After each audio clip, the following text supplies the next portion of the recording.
Hey guys, welcome back to my channel. Today we are talking all things nannying because that is exactly what I'm going through right now. And I have a super special guest, Susan Yara, who I have to tell you, I don't think I told people, but you are one of my favorite YouTube personalities. Oh my God. I am so excited that we are getting to do this video together. I am too. When I was pregnant, I watched your videos. You were like my resource for figuring out what the heck I was getting myself into. So I'm so happy you're going to be here to like share your knowledge because you always just look like you've got it all together, girl. I don't. I don't, but I try to make it look like that. Well, I know you're a little bit further along in the motherhood journey than I am. So I'm definitely going to be tapping into you on this subject. We were initially going to be chatting about the 4th trimester, which we did end up doing over on your channel. So I will link to that video down below, you guys. But on my way here, I have been toying with getting a nanny on board just part-time, and we found somebody that we totally loved. Unfortunately, Bowie did not love her at all. And right before I walked out the door, we had to let her go. It's been a very stressful morning, and I was like, but this will make for a great video.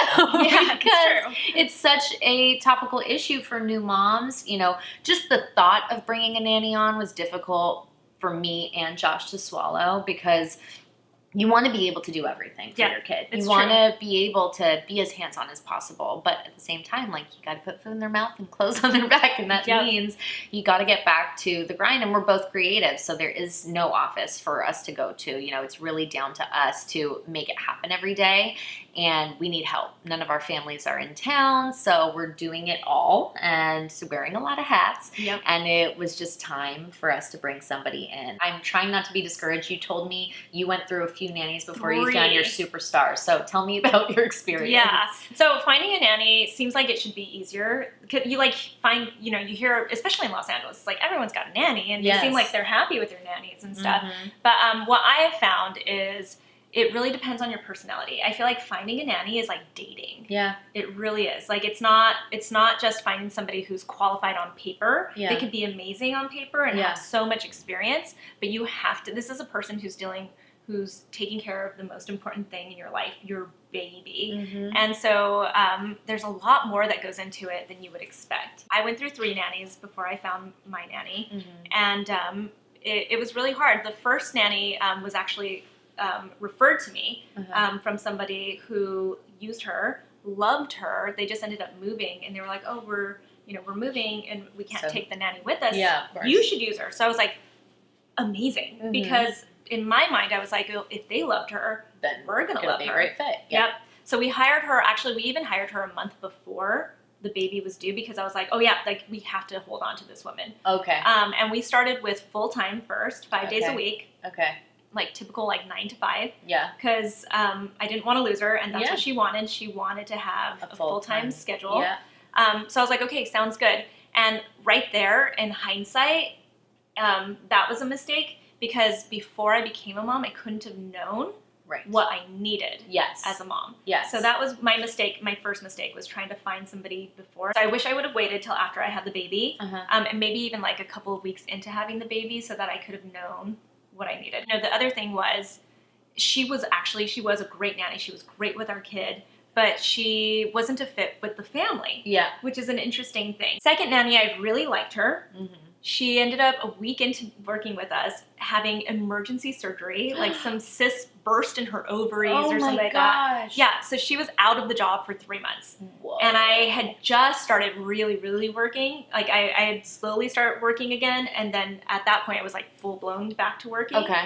So I had to scramble and find a new nanny. Okay. And because it was such a scramble and last minute, I ended up choosing the best of the people I'd interviewed, but she really wasn't the best. You know, like it was one of those I settled. Yeah. And that was my biggest mistake. When you settle, it's like dating again. You're settling, literally settling. So you might not like some of the things about this person, and that eventually gets worse. Yes. You really start to be like, I hate these little things about you. Those things were, I wish I would have started a list of rules, which again, it's hard to say what you're going to want to have on those rules before having the nanny. Yep. But you know, it's like stuff to think about and ask your friends, like, what are the rules that you need to set with a nanny? Yeah. I wish I would have set the rule of the no phone. immediately, because that was one of our big issues. She was on social media all day long. She was texting with her own kids all day long. Oh, no, you know, I'd argue with her about it. Like, you know, I don't necessarily need someone to help me if you're going to be on your phone all day, because I can do that, you know? She was kind of a Debbie Downer.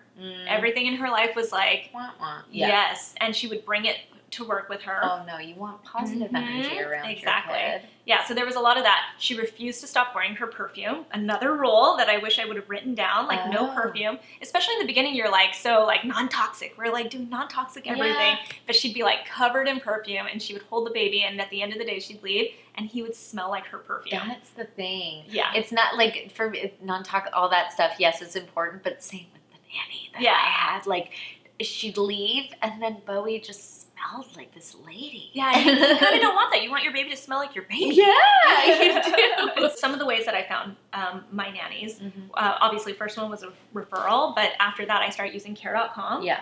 I did a lot of interviews with care.com.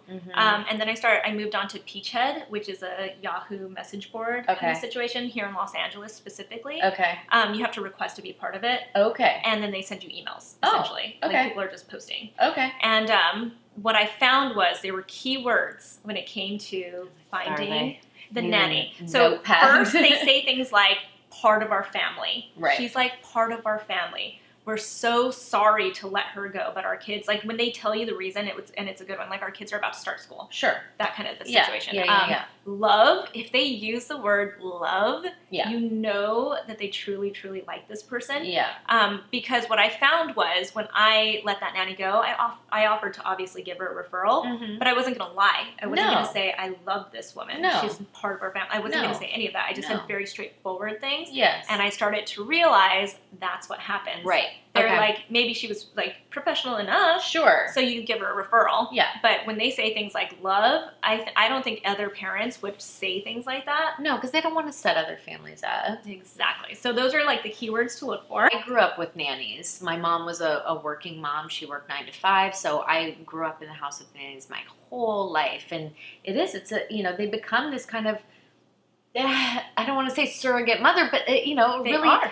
A surrogate grandmother maybe, you know, because or like an auntie or something. Yeah, something like that, like another relative, Mm-hmm. and you are trusting them, like you said, with the most precious thing in your universe, and to just walk away hands off and trust that they're gonna not just keep your kids safe, but assist in raising them in the way that you want them raised. You know? Comfort them in the way that you want them comforted. When you're hiring somebody, the rules you want to make sure that you put forth.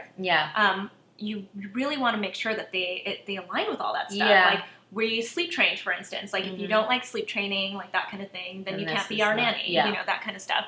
So you definitely need to know. You know what it is that you want in a person, and you honestly can't know that until it's happening. There's always something that can probably slip through. Like I was speaking to my mom the other day because, like you said, those little things were starting to just, like get to me, and my mom was like, write it down on a piece of paper and leave it. You know what I mean? Leave it and say to her, this is how I'd like you. So I phrased it in a way where, now that she's getting older, now that she's a little bit more familiar with you, I would really like consistency to be key in us walking away and you stepping in, the things that we do with Bowie to calm her, to help her with her sleep, with eating habits, all of that stuff, it needs to be consistent when you walk in the door as well. And it wasn't. And I had explained this to her a little bit, but I figured if I wrote it down on paper, there's you can reference it, you know, so maybe it'll stick a little bit more. And those were things that I didn't think about at all when I was interviewing nannies, So now you've got that experience. Yes. And you know what to look for. So it starts first with looking for those keywords with referrals. Yeah, okay. But you'll also know, again, I go back to the dating, like it feeling like dating. There's just something, like when I met my nanny, there was this warmth and there was this connection, and I was like, I want her. When you were interviewing nannies, this is, I guess, where we really went wrong, and we realize this now, because I have to say, the nanny that we had was actually amazing. That's why I hired her immediately, because I got such a good vibe from her. She was great on paper, and she seemed to really love children, she had that warm heart that you want for somebody who's stepping in that position.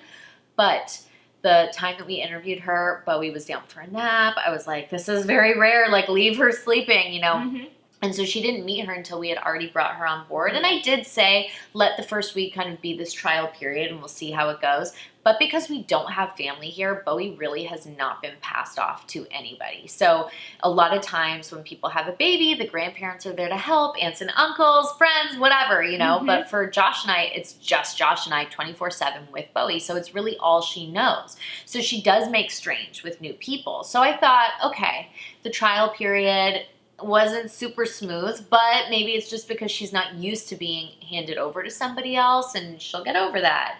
And now it's been, you know, a few weeks, almost a month, and she still would just cry. Like hysterical, really sad crying. I'm like, something about this woman, even though I liked her, my daughter's telling me that it's not a good fit for her, you know? Yeah. So that's ultimately why we had to, you know, end the situation. And like I said to you, the nanny was amazing about it all. She's like, I don't want the baby to cry. Obviously, something she senses about me, she just doesn't jive with, and, you know, that's okay. So she was amazing. And now, the search is on. So did Nikosh meet? He met every single nanny we interviewed. Okay. Because that would sometimes knock him off. Like, there was this one nanny who came and I actually really liked her. And then the minute I saw her with him, she was kind of like, just the way she would hold him and stuff. I was like, she's not jiving with him. Yeah. You know? God. Yeah, This is like... It's tough. What am I in store for? But no, this is great advice because you do genuinely seem so happy with your nanny. And like you said, a lot of people say that they are, or they act like they are, but as I've learned firsthand, it's not that easy. No. So hearing your story has given me a lot of hope. Mm-hmm. Thank you so much for sharing your experience with all of us and with me in particular, because I needed that advice right now. It took me almost 8 months to find the right nanny. Yeah. 7, 8 months, something like that. Okay, cool. So we're not too late. It's all it's a fresh wound right now because it literally just happened. Literally, like a couple hours ago. Yeah. So I am so grateful that this has all happened. I feel like everything happens for a reason, and us doing this video today definitely happened for a reason because I needed that little push forward, some guidance, and that hope that everything is going to work out. It's going to work out. Thank you, Susan. Like I said, click the link in the video description below to head over to Susan's channel to see our video about being a new mom, the 4th trimester, all that good stuff. And I will see you guys in the next video.